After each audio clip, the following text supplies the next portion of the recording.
அனைவருக்கும் நமஸ்காரம். இப்போ நம்ம சேனல்ல சனி பெயர்ச்சி பலன்களை பற்றி நம்ம பார்த்துட்டு வரோம். அந்த வரிசையில் 12வது ராசியான மீன ராசிக்கு இந்த சனி பெயர்ச்சி எப்படி இருக்குதுன்னு நம்ம பார்க்க போகிறோம். அதுக்கு முன்னாடி நம்ம சேனலை சப்ஸ்கிரைப் பண்ணாதவங்களா சப்ஸ்கிரைப் பண்ணுங்க, பெல் பட்டனை ப்ரெஸ் பண்ணுங்க. நம்ம தொடர்ந்து போட போகிற ஒரு வீடியோவும் நீங்கள் பார்த்துக்கிட்டே வரலாம். உங்கள் கமெண்ட்ஸை நீங்கள் தாராளமாக கீழே மென்ஷன் பண்ணலாம்.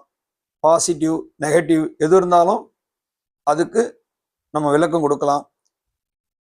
என்னுடைய மைனஸை நீங்கள் சொல்லி காட்டும் போது தான் அடுத்து நான் அடுத்த வீடியோவில் எப்படி கரெக்ட் பண்ணிக்கலாம்னு நான் ஐடியா பண்ண முடியும்.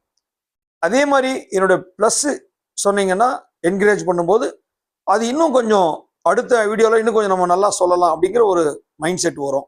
இது பொதுவாக சொல்லக்கூடிய கருத்து தான். அதன் பிறகு உங்களுக்கு திருப்தி இருந்ததுன்னா இந்த வீடியோவை உங்கள் ஃப்ரெண்ட்ஸ், ரிலேட்டிவ்ஸ், கொலீக்ஸ் எல்லாருக்குமே ஃபார்வர்ட் பண்ணுங்க. அவங்களையும் முடிஞ்ச அளவு சப்ஸ்கிரைப் பண்ண சொல்லுங்க. நம்ம ஒவ்வொரு ஜோதிடரும் அவங்கவுங்க பாணியில் சொல்லுவாங்க இல்லையா? இப்போ இதில் நிறைய வருஷங்களாக பேசுகிறவங்களும் இருப்பாங்க, புதுசாக பேசுகிறவங்களும் இருப்போம், இன்னும் வருங்காலத்தில் நிறைய பேசுகிறவங்களும் இருக்க போகிறாங்க. எப்படி இருந்தாலும் ஒவ்வொருத்தருக்கும் ஒரு கண்டென்ட் இருக்கும். விஷயங்கள் ஒன்றா இருந்தாலும் அதை சொல்கிற விஷயம், எடுத்து சொல்கிற விஷயம் ஒன்று தான் இங்கே மாறுபட போகுது. சரிங்களா? ஸோ பிளானட்ஸ் 9 கிரகங்கள், 27 நட்சத்திரங்கள், 12 ராசிகள், 15 திதிகள், இது எதுவுமே மாற போகிறதில்ல. இதை சுற்றி தான் ஜாதகமே நம்ம கணிக்கிறோம். இதை வச்சு தான் நம்ம பலன்களை சொல்கிறோம். இப்போ நம்ம இது வரைக்கும் எனக்கு தொடர்ந்து ஆதரவு கொடுத்துட்டு வர சப்ஸ்கிரைபருக்கும் இனிமேல் வரப்போகிறவங்க எல்லாருக்குமே என்னுடைய மனமார்ந்த நன்றியை தெரிவித்துக் கொள்கிறேன். இப்போ நம்ம வீடியோக்குள்ளே போகலாம். மீன ராசி, அதாவது 12வது ராசி, காலபுருஷன் 12வது ராசி, குரு பகவானுடைய வீடு. தனுசு மீனம் இரண்டுமே குருவோட வீடு. அதுல மீனம் கடைசி ராசி. இங்க இப்ப சனி பயிற்சி வரப்போகுது இல்லையா? கும்பராசியில் இருந்த சனி பகவான் இப்ப மீனராசிக்கு போக போறாரு. அப்போ ஏற்கனவே மீனராசிக்கு 7ஆம் சனி நடக்குது. அது பொங்கு சனியா இருந்து இப்ப ஜென்ம சனியா மாறப்போகுது. அப்ப மகர ராசிக்கு 7ஆம் சனி முடியுது. கும்பராசிக்கு ஜென்ம சனி முடிந்து பாத சனி ஆரம்பிக்குது. மீனராசிக்கு பொங்கு சனி முடிந்து ஜென்ம சனி ஆரம்பிக்குது. அதே மாதிரி மேஷராசிக்கு இப்போ 7ஆம் சனி ஆரம்பிக்குது. இங்கதான் பொங்கு சனி ஃபர்ஸ்ட். இப்போ கும்பம், மீனம், மேஷம் மூணுமே 7ஆம் சனியில இருக்கு. இப்போ உங்களுக்கு புரியும்னு நினைக்கிறேன் விளக்கம் இல்லையா? இந்த மீனராசி பார்த்தீங்கன்னா 3 நட்சத்திர சாரம்சம் இங்க வரும். அதாவது பூரட்டாதி நட்சத்திரம் 4வது பாதம் குரு பகவான நட்சத்திரம். அடுத்தது உத்திரட்டாதி நட்சத்திரத்தில் வருகிற 4 பாதங்கள், 1, 2, 3, 4 பாதங்கள், இது சனி பகவானின் நட்சத்திரம். அடுத்தது ரேவதி நட்சத்திரத்தில் வரக்கூடிய 4 பாதங்கள், இது புத பகவானின் நட்சத்திரம். ஆக மொத்தம் 9 பாதங்களை உள்ளடக்கியது தான் இந்த மீனராசி. மீனராசி பார்த்தீங்கன்னா இங்க நிறைய விசேஷங்கள் இருக்கு. இது சனி பகவான நட்பு வீடுன்னு சொல்லலாம், சுக்கிர பகவான் உச்சமடைகிற வீடுன்னு சொல்லலாம். அதே நேரத்தில் இதுக்கு மேல ராசி கிடையாது, இதுதான் கடைசி ராசி. இது விரயஸ்தானம்னு சொல்லுவோம். பொதுவா 12ஆம் இடம்னா பொதுவா விரயஸ்தானம், செலவுகள். 2வது மோட்சஸ்தானம் அப்படின்னு நம்ம சொல்லுவோம். பொதுவா 12ஆம் இடத்துல கேது பகவான் இருந்தாலோ, அதே நேரத்துல லக்னத்துல சனி பகவான் இருந்தாலோ, யாருக்கு குழந்தை பாக்கியெல்லாம் இல்லாம இருக்கோ அவங்களுக்குலாம் இதுதான் கடைசி பிறவி. தெய்வ சங்கல்பம் பொருந்திய கிரகம் பிரகஸ்பதி என்று சொல்லக்கூடிய வாழ பகவான். அவர் வீட்டுக்கு இப்ப இந்த சனி பகவான் வர்றது ஒரு பெரிய விசேஷம்தான். 7ஆம் சனி நடந்துட்டு இருந்தாலும் இந்த கும்பம், மீனம், மேஷம் இவங்க யாருமே பயப்பட தேவையில்லை. ஏன்னு கேட்டீங்கன்னா கும்பராசி அவரோட சொந்த வீடு, மீனராசி நட்பு வீடு. மேஷத்துல சனி பகவான் நீச்சம் அடைகிறார். செவ்வாய் பகவானோட வீடான மேஷத்துல நீச்சம் அடைகிறார் சனி பகவான். அதே நேரத்தில் பார்த்தீங்கன்னா மீனராசியில் இருக்கிற சனி பகவான் ரிஷபராசியை பார்க்கிறார் 3ஆம் பார்வையா. அடுத்தது கன்னிராசியை 7ஆம் பார்வையா பார்க்கிறார். தனுசு ராசியை 10ஆம் பார்வையா பார்க்கிறார். அப்போ தொழில் ஸ்தானம் 10ஆம் இடம் மிக மிக வலுப்பெறும்.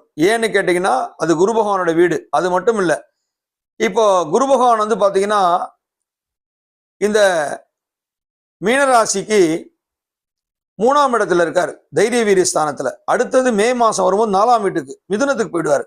அப்ப மிதுனத்தில் இருக்கிற குரு பகவான்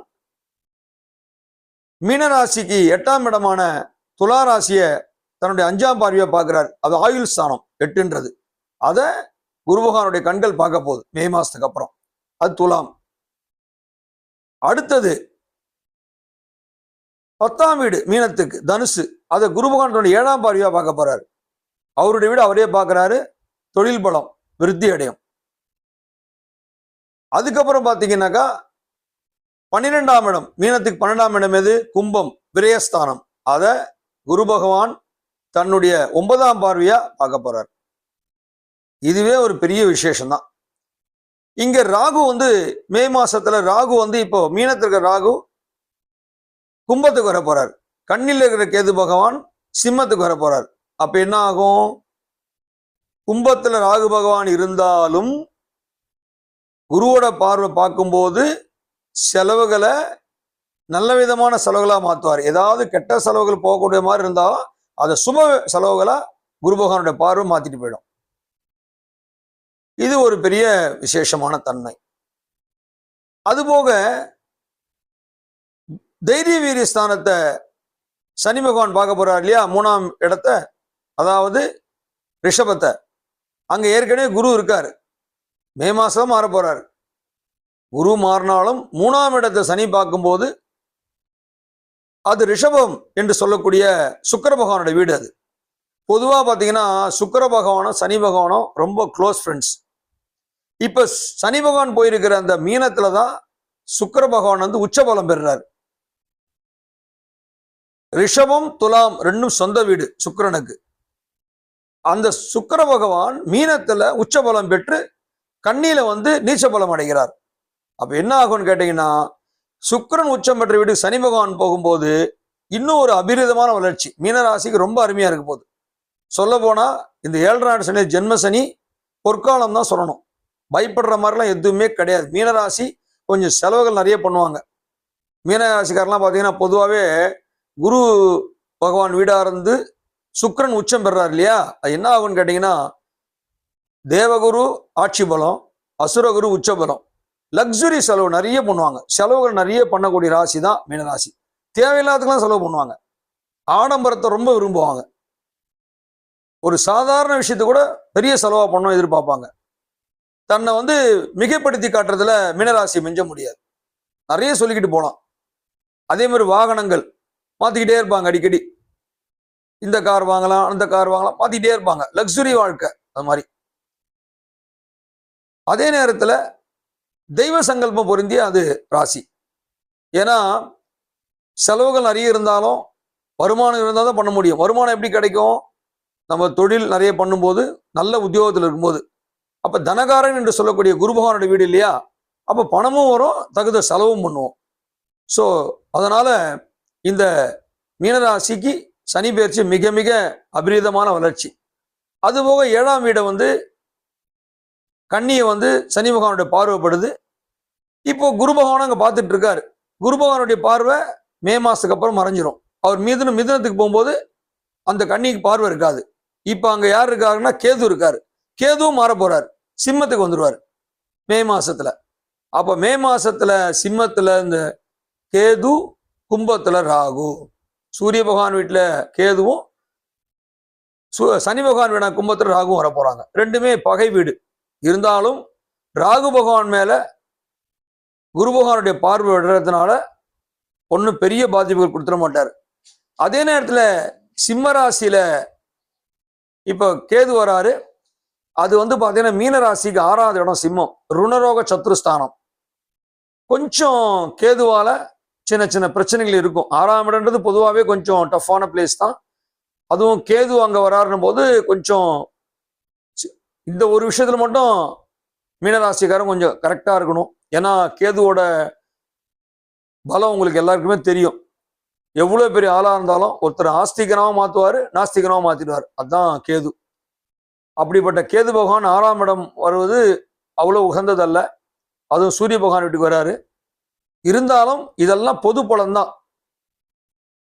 நீங்க உங்களுடைய கோச்சாரத்துல உங்க ஜனன ஜாதகத்துல எப்படி கிரகங்கள் அமைப்பு இருக்கோ, எந்த தசை நடக்குது, எந்த புக்தி நடக்குது, நம்ம ஜாதகத்துல கிரகங்களுடைய அமைப்பு எந்தெந்த வீட்டுல எப்படி இருக்கு, யாரோட யார் இருக்காங்க, இதெல்லாம் வச்சுதான் நம்ம பலன் சொல்ல போறோம். அதனால இது நம்ம சொல்றது எல்லாமே பொது பலன் தான். உங்களுக்கு பயிற்சிகளுக்கு அப்புறம் உங்களுக்கு தெரிஞ்ச ஜோசியர்கிட்ட நீங்க உங்க ஜாதகத்தை செக் பண்ணிக்கங்க. அதே நேரத்துல திருநள்ளாறு க்ஷேத்திரம் தரிசனம் பண்ணிட்டு வாங்க. சனி பயிற்சிக்கு அப்புறம் முடிந்தா ஆலங்குடி, ரெண்டுமே குரு வீடு சனி வீடு, 2 இடத்துக்கும் ஆலங்குடிக்கு திருநள்ளாறும் போயிட்டு சனி பகவானையும் பிரகஸ்பதியும் தரிசனம் பண்ணிக்கிட்டு, அதே நேரத்துல நவகிரக டூர் இப்ப நிறைய பார்த்தீங்கன்னா கும்பகோணத்தை சுத்தி 9 கோயில் இருக்குது. இப்ப நம்ம அரசு என்ன பண்ணிருக்காங்க, கவர்மெண்ட் சைட்ல பஸ் ஏற்பாடு பண்ணி ஒரே நாள்ல 9 கோயிலும் பாக்குற மாதிரி ஏற்பாடு பண்ணியிருக்காங்க. ஸோ அதனால நீங்க நவகிரக க்ஷேத்திரம் போயிட்டு வர்றது தப்பு கிடையாது. அதே நேரத்தில் உங்க குலதெய்வ வழிபாடு பண்ணுங்க.